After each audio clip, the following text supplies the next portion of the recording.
వచ్చు. అయితే అసలు ఏం జరిగింది అర్ధరాత్రి సమయంలో, ఈ హత్య గల కారణాలు ఏంటని తెలుసుకునే ముందు ఇంకొకటి చూసుకుంటే ఇక్కడ చూడొచ్చు. ఈ అనురాగ్ రెడ్డి ఏదైతే హాస్టల్ ఉందో మెన్స్ హాస్టల్లో ఇక్కడ వార్డెన్ ఇక్కడే ఉంటుంది. ఆమె పేరు అంటే ఈ హాస్టల్ ఓనర్ ఆమె పేరు పద్మ. ఆమె ఇక్కడే ఉంటుంది. ఇద్దరు భార్యాభర్తలు కూడా. అంటే ఇక్కడ అనిల్ అని చెప్పి మనం పొద్దున ఏదైతే మనం చెప్పుకున్నామో అనిల్ ఎవరో కాదు, తన భర్త అనిల్ పద్మ ఇద్దరు కూడా ఇదే రూమ్లో ఉంటూ ఉంటారు. ఇంకోటి అక్కడ మనకి రిజిస్టర్ కూడా కనిపిస్తూ ఉంటుంది. ఎవరు వస్తున్నారు ఎవరు వెళ్తున్నారు అనేది అక్కడ రిజిస్టర్లో మెన్షన్ చేస్తూ ఉంటారు. అదేవిధంగా అక్కడ మనకి సీసీటీవీ ఫుటేజ్ కూడా పోలీసులు తీసుకొని వెళ్ళడం జరిగింది. చాలా క్లియర్గా కనిపిస్తుంది. అక్కడ వంట సామాన్లు కూడా చూస్తూ ఉన్నాం. రేపటి కల వంటలు ఏవైతే ఉన్నాయో అవన్నీ కూడా వీళ్ళు ముందుగానే కట్ చేసుకొని పెట్టుకుంటూ ఉంటారు.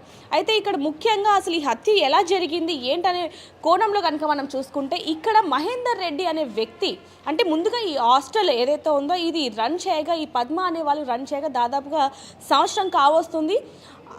పద్మ అనిల్ ఇద్దరు కూడా ఈ హాస్టల్ని రన్ చేస్తూ ఉన్నారు. ఇద్దరి మధ్య కొన్ని నెలల క్రితం అయితే ఒక చిన్న గొడవ వల్ల పోలీస్ స్టేషన్ దాకా కూడా వెళ్లాల్సిన పరిస్థితి వచ్చింది. దానికి గల కారణం కూడా మహేందర్ రెడ్డి అంటూ కూడా ఇక్కడ చుట్టుపక్కల వాళ్ళు కూడా అంటూ ఉన్నారు. అయితే కొన్ని నెలల క్రితం మహేందర్ రెడ్డి అనే వ్యక్తి ఇక్కడ పనులు చేసుకుంటూ ఈ హాస్టల్లోనే ఉండేవాడు. అయితే పద్మకి మహేందర్ రెడ్డికి ఇద్దరికి మధ్య కూడా అక్రమ సంబంధం ఉంది అంటూ కూడా భర్త అనిల్కి బాగా అనుమానం రావడంతో ఒక రోజు ఇద్దరిని కూడా నిలదీయడం జరిగింది. నిలదీయడంతో వెంటనే ఎవరైతే మహేందర్ రెడ్డి ఉన్నాడో ఇక్కడ నుంచి వెంటనే ఖాళీ చేసి జనగాం వెళ్ళిపోయాడు. అక్కడ కార్ డ్రైవర్గా పని చేసుకుంటూ ఉన్నారు. మరి వీరిద్దరి మధ్య అసలు ఎలాంటి సంబంధం ఉందనేది చూసుకుంటే కనుక జనగాం నుంచి అతనికి కుదిరినప్పుడల్లా కూడా ఈ హాస్టల్కి వచ్చి అంటే భర్త అనిల్ లేని సమయంలో పద్మ దగ్గరికి వచ్చి ఇద్దరు కూడా ఏకాంతంగా ఉండేవాళ్ళు అంటూ కూడా ఇక్కడ చుట్టుపక్కల వాళ్ళు కొంతమంది చెప్పడం జరుగుతుంది. అయితే యథావిధిగా నిన్న కూడా పద్మని కలవడానికి జనగాం నుంచి మహేందర్ రెడ్డి ఇక్కడికి రావడం జరిగింది. కానీ పద్మ రిలేటివ్స్ ఎవరితో పెళ్ళుండడం వల్ల తను పొద్దున్నంతా అక్కడే ఉండి, ఇంకోటి ముఖ్యంగా పద్మకి అనిల్కి ఇద్దరికి కూడా ఇద్దరు పిల్లలు ఉన్నారు. వాళ్ళు మేదీపట్నంలో చదువుకుంటూ ఉంటారు. ఇద్దరు కూడా ఇంటర్ చదువుతున్న విద్యార్థులు అంటూ కూడా కొంతమంది ఇక్కడ చెప్పడం జరిగింది. అదేవిధంగా ఇంకోటి ముఖ్యంగా చూసుకుంటే గనక నిన్న ఏదైతే పెళ్ళి అనుకున్నామో అంటే పద్మ రిలేటివ్స్ది పెళ్ళి అనుకున్నామో అక్కడే మహేందర్ రెడ్డి ఇక్కడికి వస్తున్నాడు అంటూ కూడా తనకి ముందుగానే తెలియటంతో అనిల్ని పిల్లల్ని అక్కడ ఉంచేసి అంటే ఏదైతే ఇప్పుడు పెళ్లి జరుగుతుందో వాళ్ళ కుటుంబీకులది వాళ్ళు అక్కడ ఉంచేసి ఆ పిల్లల్ని భర్తని అక్కడ అనిల్ని ఉంచేసి తను ఇక్కడికి అంటే హాస్టల్లో పనులు ఉన్నాయి. హాస్టల్లో ఉంటున్న ఎవరైతే ఇప్పుడు కొంతమంది విద్యార్థులు ఉంటున్నారు, కొంతమంది చదువుకుంటూ ఉంటారు, మరి కొంతమంది పని చేసుకుంటూ ఉంటారు. కాబట్టి ఇది మెన్స్ హాస్టల్ కాబట్టి వాళ్ళకి ఫుడ్ పెట్టాలి అంటూ కూడా కొన్ని కారణాలు చెప్పి వెంటనే పద్మ ఇక్కడికి రావడం జరిగింది. ఇక్కడికి వచ్చిన తరువాత మహేందర్ రెడ్డి కూడా తనని కలవడానికి ఈ రూమ్లోకి అయితే వెళ్ళడం జరిగింది. ఇక్కడ చూడొచ్చు మనకి లాక్ వేసి ఉంది. పోలీసులు కూడా ఇక్కడికి వచ్చి లాక్ వేయడం జరిగింది. ఏదైతే రూమ్ నెంబర్ 1 ఉందో పైన చూడొచ్చు మనకి రూమ్ నెంబర్ 1 చాలా క్లియర్గా కనిపిస్తుంది. ఆ కింద చూసుకుంటే పోలీసులు తాళం వేయడం జరిగింది.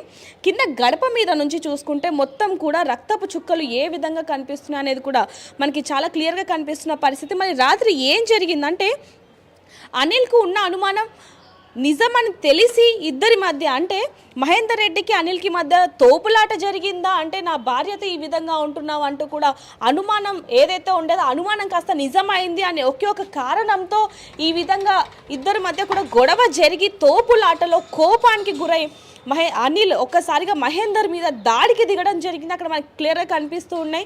చెప్పులు కానివ్వండి, అక్కడ చూడొచ్చు రక్తం మడుగుల్లో మనకి చెప్పులు కూడా కనిపిస్తున్న పరిస్థితి, బట్టలు కానివ్వండి, దుప్పట్లు కానివ్వండి, ఇవన్నీ కూడా చాలా క్లియర్గా కనిపిస్తూ ఉన్నాయి.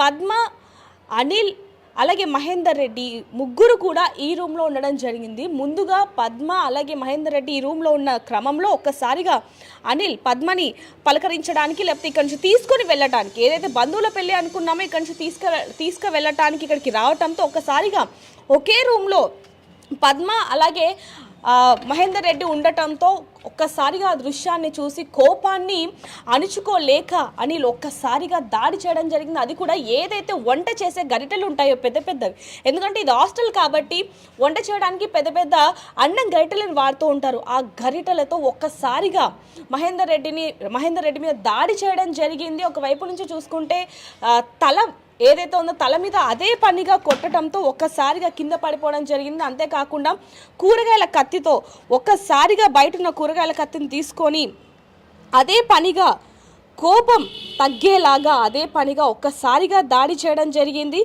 ఏదైనప్పటికీ మహేందర్ రెడ్డిని కావాలని ఈ విధంగా పిలిపించి పక్క ప్లాన్తో హత్య చేశారా లేకపోతే ఏంటి, వీళ్ళిద్దరూ ఏకాంత వేళల్లో ఉండగా అనిల్ ఇదంతా కూడా జీర్ణించుకోలేక ఈ విధంగా జరిగిందా అనే విషయాలు కూడా, అంటే తన భార్య వేరొక వ్యక్తితో ఈ విధంగా ఉండటం చూసి ఈ విధంగా చేశాడా అనే విషయాలు కూడా తెలియాల్సి ఉన్నాయి. ఏదైనప్పటికీ కిరణ్ రెడ్డి మహేందర్ రెడ్డిని అతి దారుణంగా చంపడం అనేది ఇప్పుడు మనం చూస్తూ ఉన్నాము. చూడొచ్చు ఎలాంటి పరిస్థితి నెలకొనింది అనేది, తోపులాట జరిగిందనేది కూడా చాలా క్లియర్గా కనిపిస్తున్న పరిస్థితి అని చెప్పొచ్చు.